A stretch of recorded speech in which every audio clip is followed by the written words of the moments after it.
Well, here we are, thoughts from the office, Redneck's Pride Outdoors. One thing outdoorsmen have in common, whether you're a trapper, fisherman, deer hunter, rabbit hunter, whatever, is we all want to be naturals. We all want to be able to look at something in the outdoors, the activity wise, hunter, trapper, fisherman, and in our minds, we look at it as simple. How hard can this be?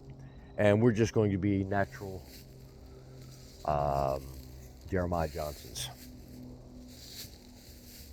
And although that's true for some, most of us it's not. Most of us look at things, and because of our human brain, we try to simplify it, and it is. Don't. This isn't one of those, you know, make it more complicated than it is thing. But the reality is, when you're first learning this stuff, it's complicated. We see a deer run through the woods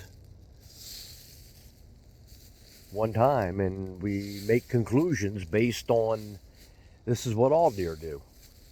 When we see a fox or a coyote, and we do the same thing. That's all.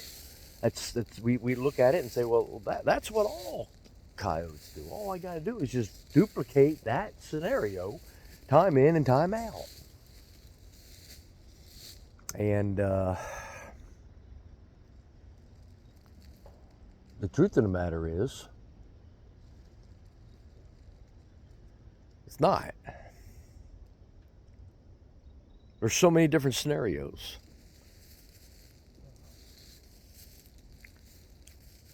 A lot of new trappers, talking to a lot of new trappers so far that just got their licenses between the spring class and the 3, 4 fall classes.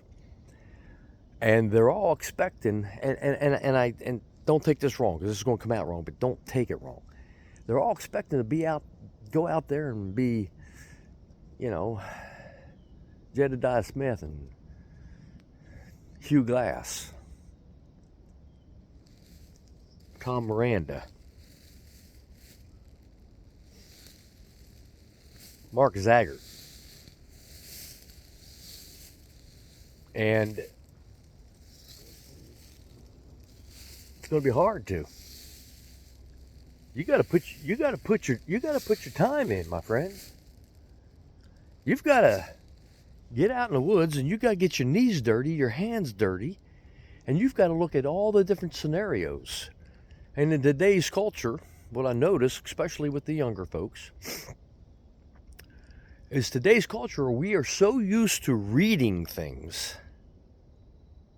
textbook, that we honestly believe we got it down pat. We read it, A, B, C, D, 1, 2, 3, 2 plus 2 is 4, 4 plus 4 is 8. Therefore, how hard can this be? Problem is, the critters that we're after have their own set of rules. And you know what? Contrary to what I like to believe, they don't follow my rules. They follow their own rules. And what I've learned over 55 years as a trapper, I was a trapper before I was a hunter. 49 years, 50 years as a hunter. The thing I've learned over all those years is everything changes, man. Everything's different. Back in the early 80s, I believe it was at Hughesville Convention. And I was sitting at the table with Bud Boda. And he was if you didn't know Bud, he was a showy guy. He was. I liked him though. And remember we were sitting there, and I remember him saying to me, Ron, every 5 years I go back to basics.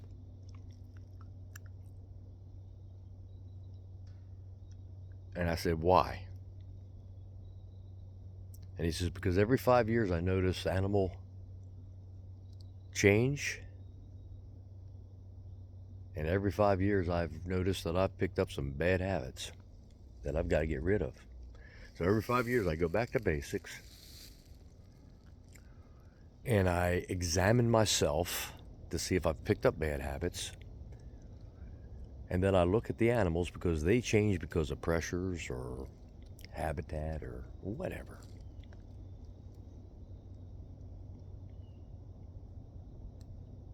And I kind of like, yeah, really, okay. A few years later, I was at a wildlife conference, probably around 86, 87, in Atlantic City. I was selling my baits and lures there and what have you. Might have been 88. And Pete Askins was there for Woodstream, and they was across the room, on the other side of the room there. I don't know if Pete remembers me. I don't know if Pete remembers this situation or not. Probably not, but Pete and I got along pretty good at that time, and we still get along if I had seen him, but I haven't seen him in 20 plus years. But anyway,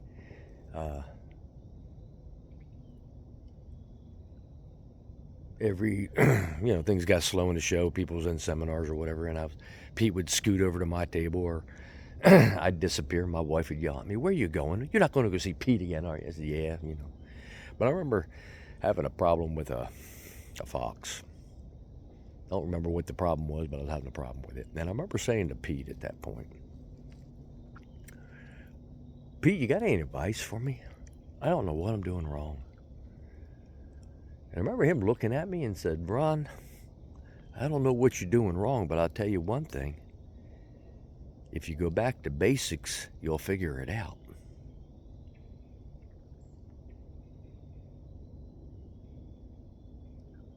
A lot of lessons out here, folks. If you're humble enough to look for them.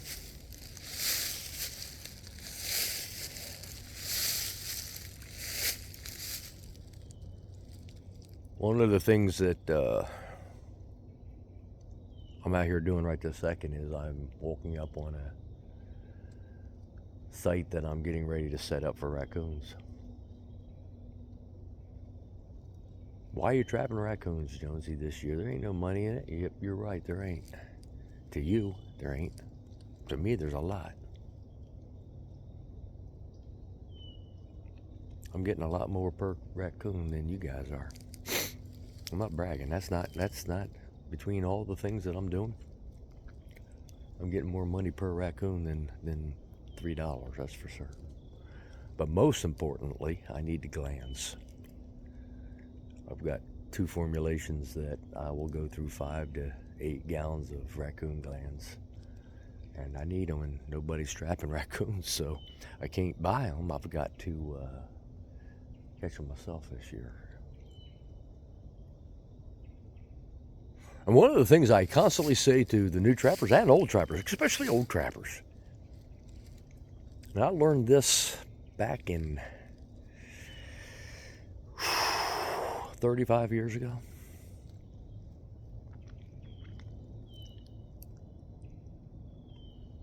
And that I learned was raccoons have circuits. Most people don't believe it. Most people will not believe it. But I learned it. And I'll be honest with you, I wish I had learned it fur trapping, but I didn't. I learned it in the ADC field. Because I was dealing with raccoons in known den locations. And I wasn't dealing with tons of raccoons. I was dealing with 1 or 2 raccoons at a time, And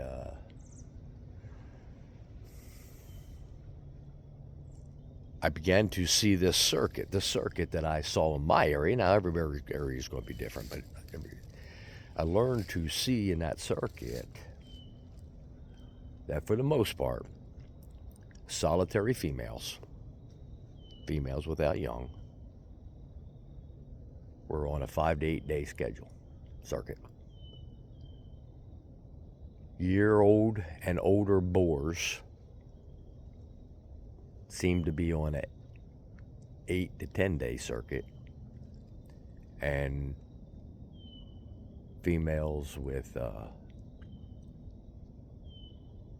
pups was on a 3 to 5 day circuit until we got into fall this time of year. Then they would start to get onto that 5 to 8 day circuit again as the family unit broke up and what have you.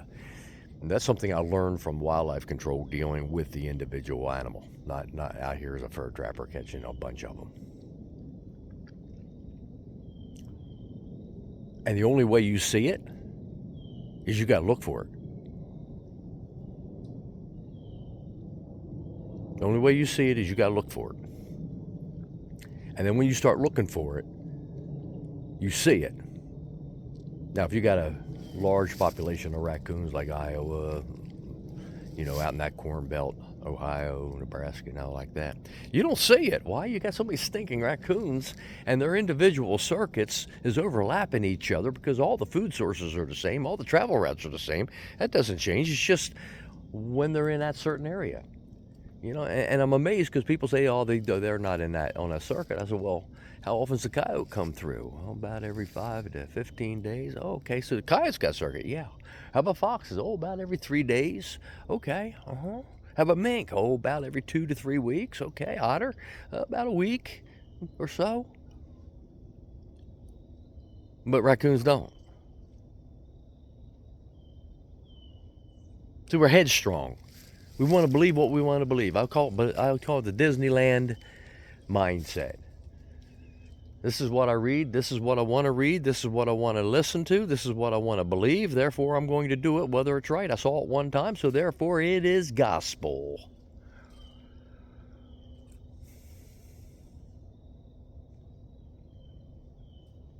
Y'all know I'm shooting a video for DP traps. I'm shooting a video for cable restraints for raccoons, and I'm shooting a video for cage trapping. And I've got this old spot I'm going to set up. I'm going to video it, but I want to find out, for the video purposes, I want to find out the circuit for here. And what it is a raccoon den. And I'm going to show how to set up DPs here. I'm going to show how to set up cage straps. And then in January, when we really know this is going to be an active site, hardcore, I'll show how to use cable restraints here. I'm sorry, did I say cage straps or cable restraints? So first is going to be DPs. The next one will be cages. Maybe cages and DPs at the same time, depends. And then in January, when the breeding season going on, I'll show how to use cable restraints. Hopefully we'll have a snow or two to show that these raccoons don't hole up here in southern New Jersey anyway, all the time. That it's not uncommon to find a den location and have the raccoons 20-degree weather, 1 inch of snow going across it. You got 6 or 7 inches, they're not moving in it, except for the boars. But here's a den location. Right there. And what I did was last night, so I could see what the pattern's going to be here, because I'm shooting a film. I don't want to wait 10 days or 5 days or 8 days or whatever. You can see right there. There's your hole. Sun's shining on. It's hard. I'm sorry about that. That tree is casting a shadow no matter where I go. But when you look down on the ground here, what I did was I put in 2 test sites. And this isn't to see about my baits. This is to see about what's happening. Now on this side of the tree, right there, you're going to see that the bait is not gone.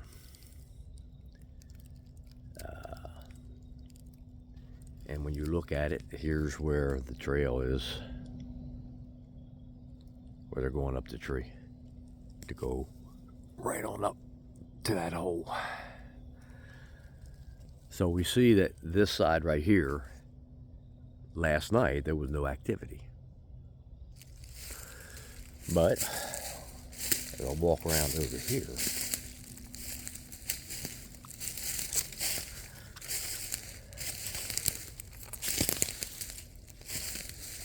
I had that set right there, as you can see it. All right, there's my, and they climb right up here. All right. And when you look close to the tree, you can actually look close to the tree. I ain't gonna show you in this film, but in this video here, but when you look close to this tree, you'll actually see where they go up the tree at. Typically, it's gonna be on the leaning side. They're just like us. They like to climb leaning. They can climb that side, but it's a little bit harder. But they're gonna climb right up that tree right there. Get onto that barrel and then crawl right into that hole. But when you look at this here, they lick that baby clean. Now I'll go back and I'll rebait this. And I'll come back again tomorrow. And I'll see which tube, if any, is gone. And what I may see is this. I may see nothing is taken, bait-wise. Both of these baits are proven, by the way. Both of these baits, Banana Supreme and little smokefish bait, just catch the tar out of critters. But both of these baits, if the raccoon comes by on this side, I'll be able to tell he'll eat it. On the other side of that tree, I'll be able to tell. Okay, and within 3 days or 4 days, I'll be able to tell if this is a den tree that's being used on a regular basis, or if this is a den tree that's being used by just a couple different raccoons.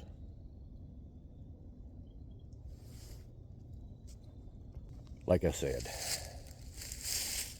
we all want to be Jeremiah Johnson's natural. We all want to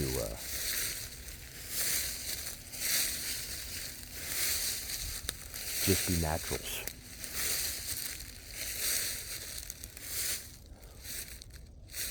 But when you look at the movie Jeremiah Johnson, you see he didn't start off too easy, did he?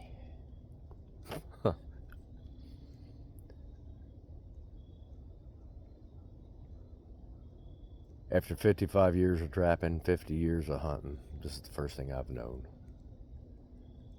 God has given me a lot of knowledge in the outdoors, but I haven't scratched the surface of what I need to know in the outdoors. So every day I strive to be better. Every day I strive to find new ways, learn more things based on habits and behaviors.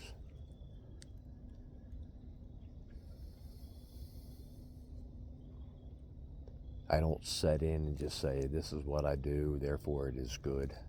I say, this is what I do, therefore it is good, but I can get better. It's not hard.